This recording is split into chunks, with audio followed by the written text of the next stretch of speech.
and telling your friends from across the country, because we also have great conversations here. We talk about issues like health. June is Men's Health Month, and today we want to discuss a health issue that's quite often overlooked when it comes to men: osteoporosis. While many of us think that it only pertains to women's health, there's actually a reality that is quite startling. 1 in 4 men diagnosed with osteoporosis.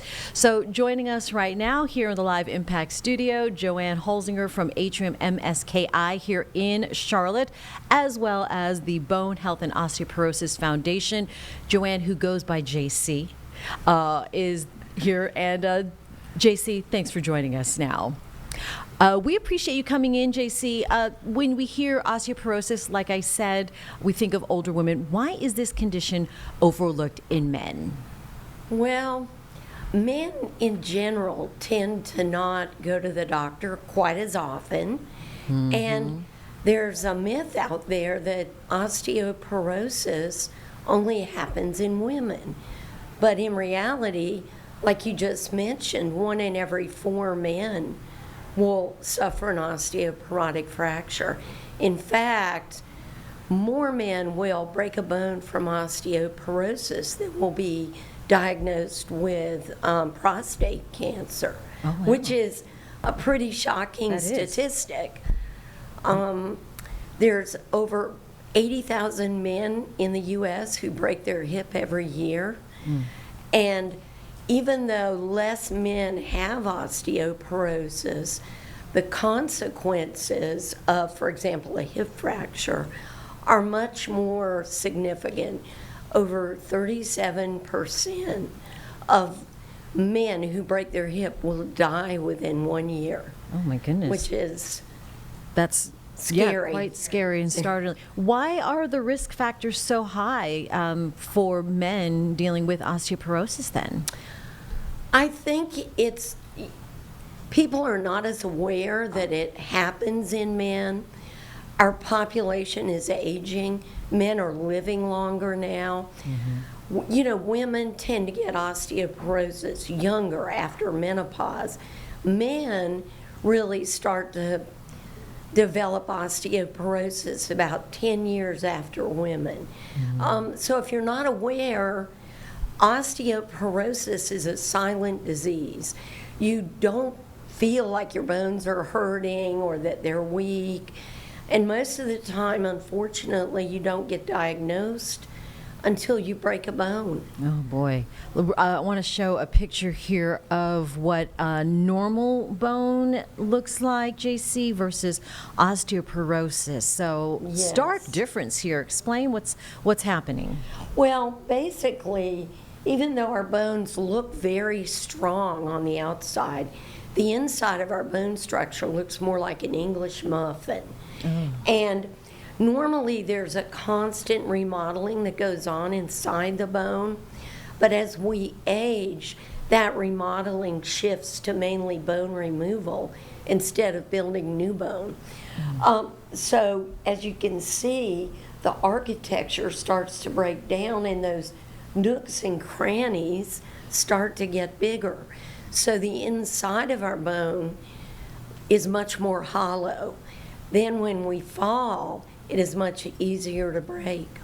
Okay, so obvious question here. Let's talk about prevention. What can people do, really men and women do then, to not only prolong any sort of weakening of the bones, but strengthen and go the other direction? Well, diet and vitamins like calcium and vitamin D supplements, if you're not getting them in your diet.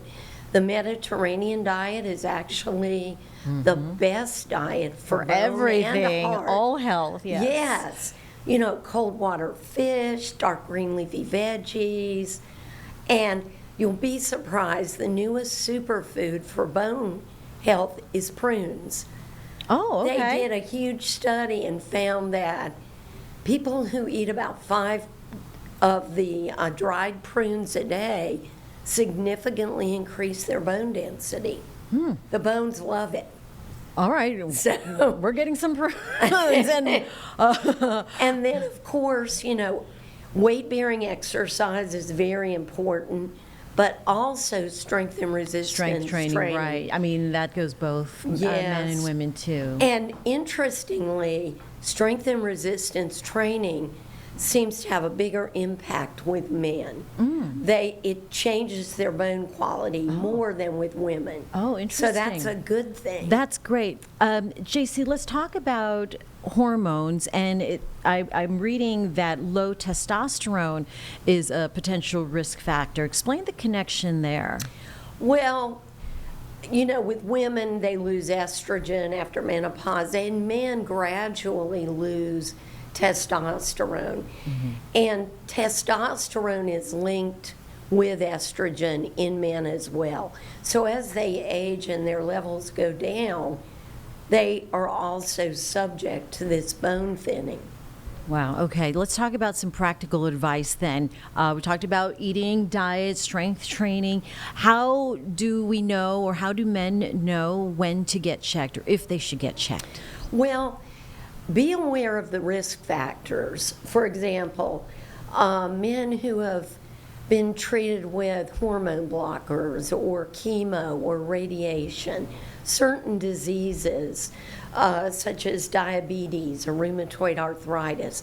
If you're a smoker, stop. If you drink a lot of alcohol, more than 2 per day, your risk factors, and also family history, of course. Those risk factors, if you have them, talk to your doctor and say, I've got these things going on. Can I have a bone density test? Most men don't get checked until they're about 70, but sometimes that's too late if they've had ongoing issues, with chemo or radiation or diseases. And certain medications like protein pump inhibitors for reflux, SSRI meds for depression, all of those can slow down our absorption of important bone nutrients. Okay, good information, JC. Where do people need to go? Where can we go and get more information if we wanted to check it out on our own Thank time? you for asking that. Of course. Bone Health and Osteoporosis Foundation, BHOF.org, is the national website, and it has a fantastic resource from diet to podcasts, exercises. It's all there in human language, not doctor speak. Oh, yes. Anybody would appreciate that, too. All right. That's great stuff, JC. I mean, not great for the men that we love with health, but we want to take that knowledge and be empowered and move in the right direction to advocate for our own health. So osteoporosis is one of those topics that we should address. Thank you for coming into the Live Impact studio, JC. Thank you for having me and bringing attention to this. Pleasure. All right.